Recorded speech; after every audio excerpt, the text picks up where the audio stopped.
ये खूबसूरत एक वाटरफॉल नीरम वैली के रास्ते पर आपको देखने को मिलेगी।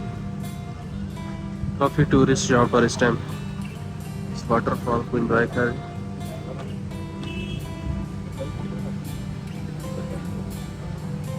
रात होनी ही करके बना के मैंने सेंड कर दी। ओके करो रात ही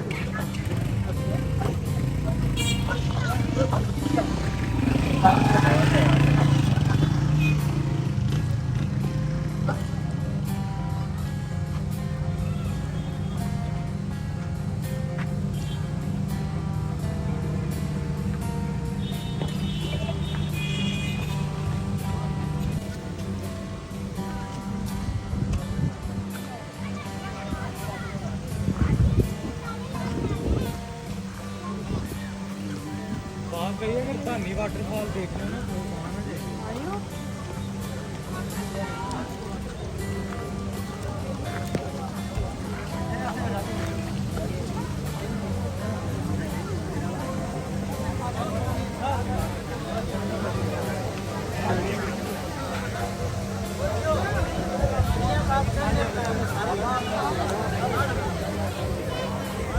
क्या